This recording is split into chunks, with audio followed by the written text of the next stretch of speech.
Snap to Shador, bubble screen, left-hand side, grab his man, LeJounte Wester up the sideline. He's got room at the 10, at the 5, to the end zone. Touchdown, touchdown, Colorado. 4 yards out with 7:33 to play. Well, the Buffaloes have done it again. They were down 13-0 early. Horrible start for the Buffs, but they come back, end up winning 41-27 over Texas Tech here in Lubbock, Texas. Hi, everybody. Alongside Coach Gary Barnett, voice of the Buffs, Mark Johnson. Well, they don't always have to be pretty because in the month of November, you get a W. I don't care how you got there. That's a big deal.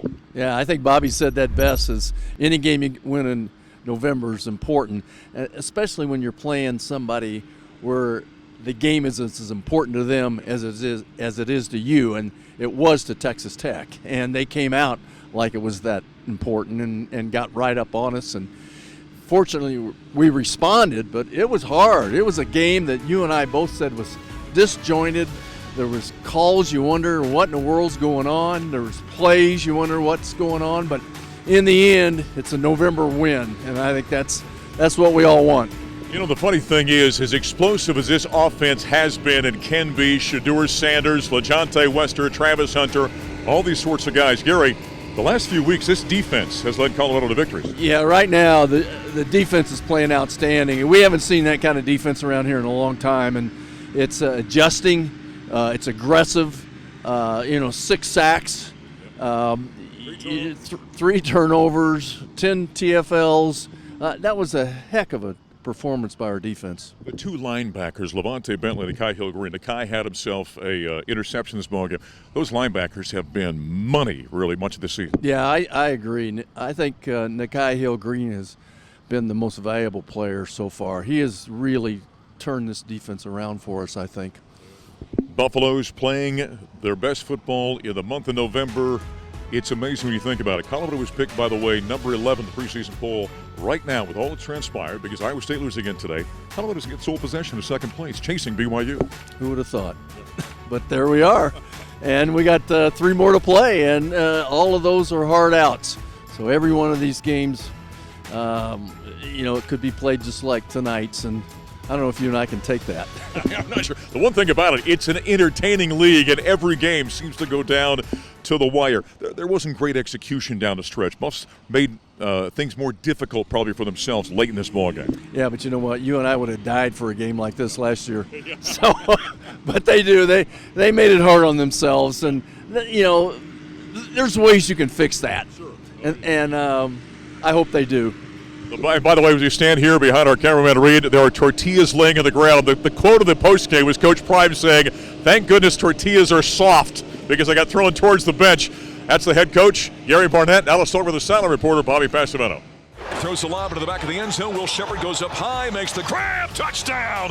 Touchdown, Colorado! Boy, Shador Sanders feathered that one in there. And number 14 went up and hauled it down in the back right corner of the end zone. And Colorado regains the lead. Yeah, the tortillas were flying in this ball game, but the Buffs still get the win, 41-27. Bobby was dodging tortillas all night long. Tortillas, water bottles, anything you could think of. They were all coming out of the stands tonight. All right, well, what's your takeaway from this ball game? It's a great victory in November on the road, and it doesn't have to be pretty. And what I take away is the fact that we were down 13-0, started out slow.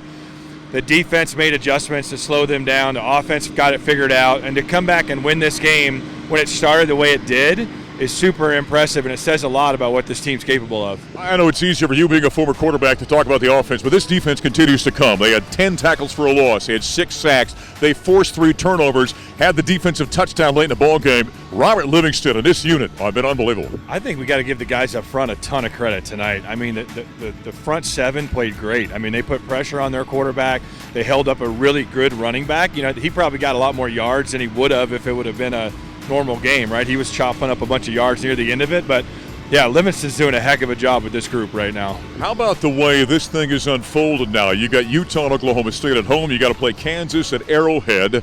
But the way the schedule sets up, the Buffs are in the driver's seat right now to get to the title game. This is what you do this for, right? I mean, you set yourself up for November to win meaningful games, and if you take care of business, it should work out the way it's supposed to for you. And the fact that they're here after what the last couple of years have been like is tons of credit to Coach Prime and all these kids for playing the way they are. As good as Colorado is on offense, they made things difficult for Shedeur, didn't they? I mean, they took away him being able to throw it downfield. Yeah, I think they just decided we're going to play soft on the back end, and we'll let you throw it in front of us, but you're not going to beat us over the top, and probably didn't think we could run the ball. But, once we gotten the ball out quick, little bubble screens out to our playmakers, right, those guys can make things happen out of nothing, and that's what they did tonight. Bobby's not going to work the sideline next week. Tell me, Andy, what are you doing for Buffs breakfast next week for an early one in Boulder? Me, my daughters will be up there. We'll see. They haven't been to a game yet this year, so they're excited about it. All right, that's Bobby Pescimento, our sideline guy on the road. Gary Barnett, and the voice of the bus, Mark Johnson. Here's Colorado gets a 41-27 win.